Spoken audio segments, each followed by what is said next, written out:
All right, so let's start off. We're going to share parts of a PowerPoint that I've been working on, which is parts of a course that comes up. Again, there's n nothing exciting about the PowerPoint itself, but it'll help you follow along a little bit more. And we're going to talk about risk management here. And a lot of people ask, you know, how much can I make on a trade? Well, you saw when I was just putting on that spot trade, which has not filled, but you saw that I was trying to control my risk, number one. So I was trying to figure out before I could put that trade on, I didn't even know how much I was going to make. I was looking to see how much can I lose? If I size it here, will that fit into my budget? Okay, does that fit into what I'm trying to do? So I didn't put that spot trade on until, and I'm still watching it here, uh, but I wanted to size it appropriately to the downside for me, not to the upside. Okay, so I sized it until I got to the point where it was less than a 0.5% loss for me. And why is that? Well, I want to think how much I can lose. If I put a trade on that's going to bring me in roughly $1,000, if I can lose $2,000 and I have nearly a $490,000 account, what's $2,000 on 490,000? That's only 0.4%. I probably could have sized it up even more. Okay. But I'm looking at how much can I lose. So this single shift in what you're thinking is what can change everything for you. Okay. Don't think about how much you can make on a trade. Really think about how much you can lose on a trade and size correctly. Because a lot of retail traders are going to, chase the upside, but professionals, they're going to defend their capital first. And because without capital, there is no upside to be had. Right. So that being said, let's talk about buying power as the risk thermometer here. Now, premium sellers, buying power usage is the clearest indicator of risk to me. So I think buying power gives you the clearest indication of risk. Yeah, you can look at Vega. Yeah, you can look at notional. I don't get wrapped up in notional as much here. I'm really looking at buying power as one of my clearest indicators of risk. If you're looking at a dashboard here, I want to know what my buying power is because the higher the buying power, okay, the more leverage you have, the more fragile your account becomes. So higher buying power, more leverage you're running against yourself. So leverage, no good. Again, there's your notional a little bit, but it's your leverage on your trades. The more margin expansion risk you carry, the less flexibility you're going to have, the more fragile your portfolio becomes. So again, higher buying power, not a great thing. So you really want to use buying power as your risk. My core guidelines here on buying power are I'm looking at about 40 to 50% buying power in most normal environments. I'll go up to 60. But once I get to 60, now I'm in alert mode. Right now, my buying power, and we just shared my screen, I'm at, well, if you factor in the spot trade that hasn't filled yet, it's at 46%. And that's after VIX has gone up 20% in the last 2 days, and I'm sitting at 46%. I feel pretty good, with where my risk is. Okay. If I get over 60%, I'm going to be in alert mode. If I get over 80%, I'm going to have to take action. Okay. It's pretty simple and cut and dried according to the trade plan.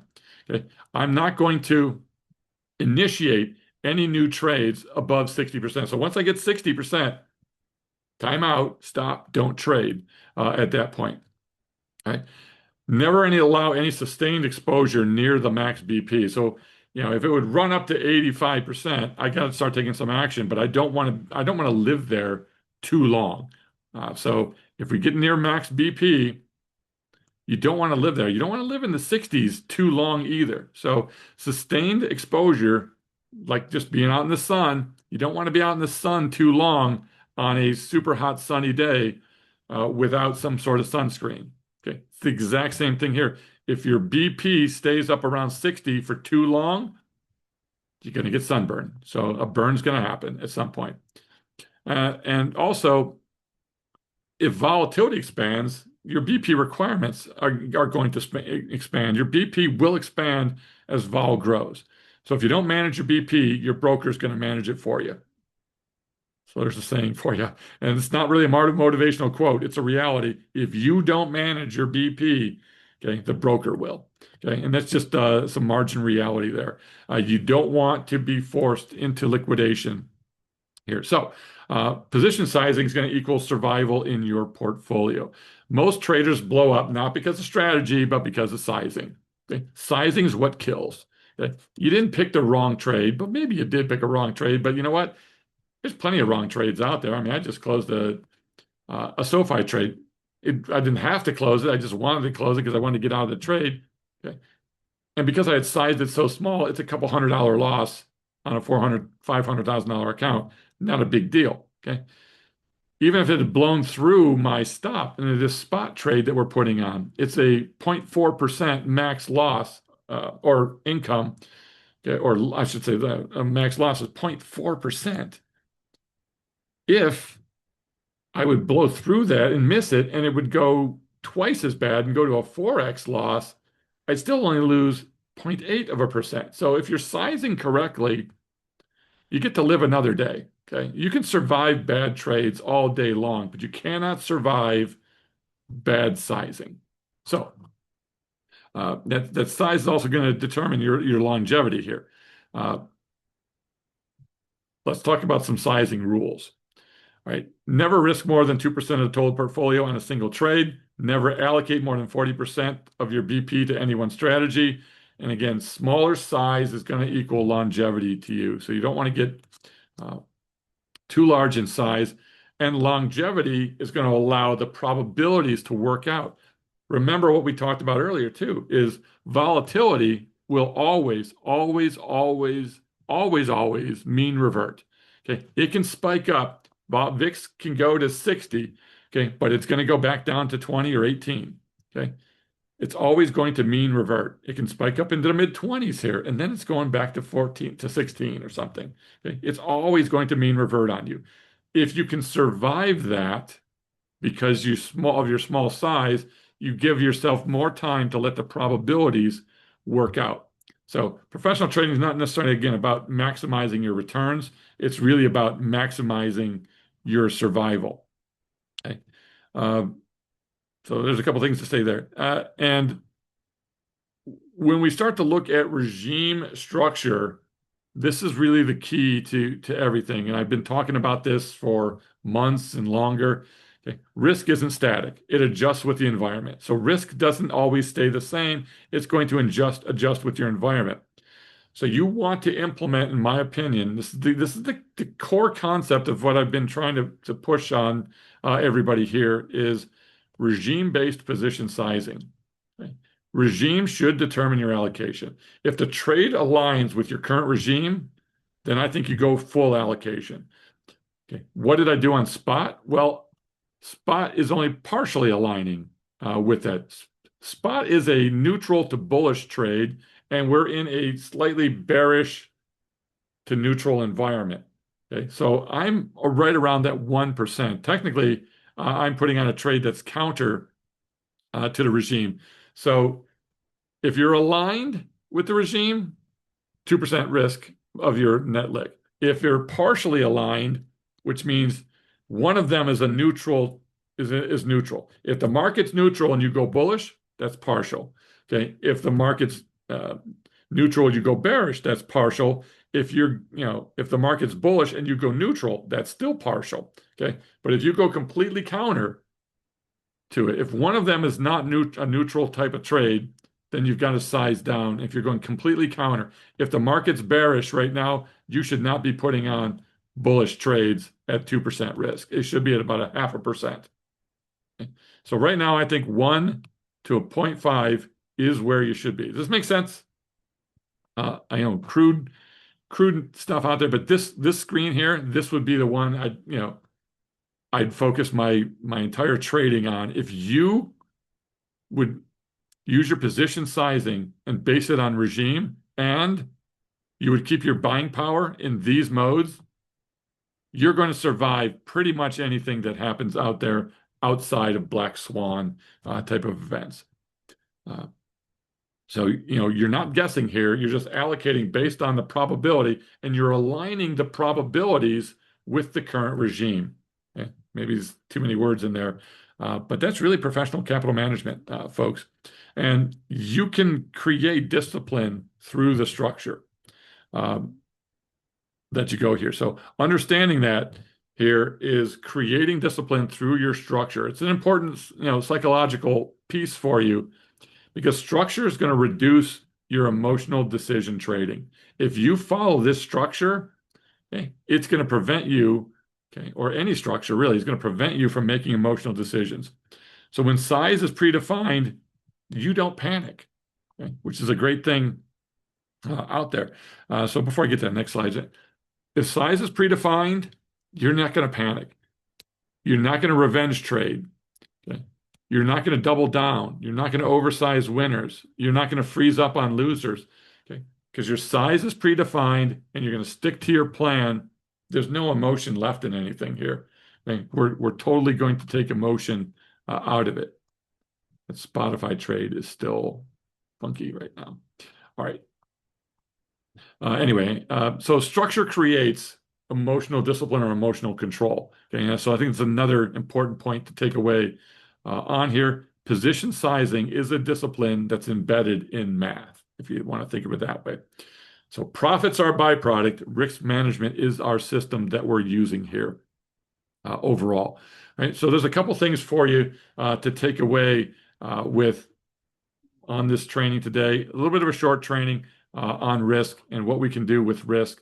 Okay, but size appropriately, size according to the regime you're in. It doesn't matter what trades you take, but size them appropriately. If the trades are counter to the regime, you got to size appropriately.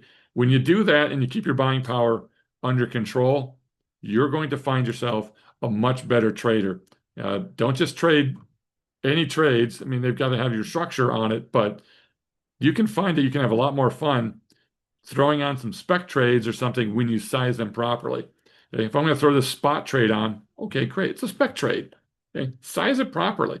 Okay, if we win, great. If we lose, okay, we're going to lose 0.4% of our total account. Okay, I've had worse, right? So that's just a scratch out there. So does this make sense? Hopefully, yes to everybody out there. I want you to take this with you and understand this piece of training as we go through. And we're looking at the trades in our accounts.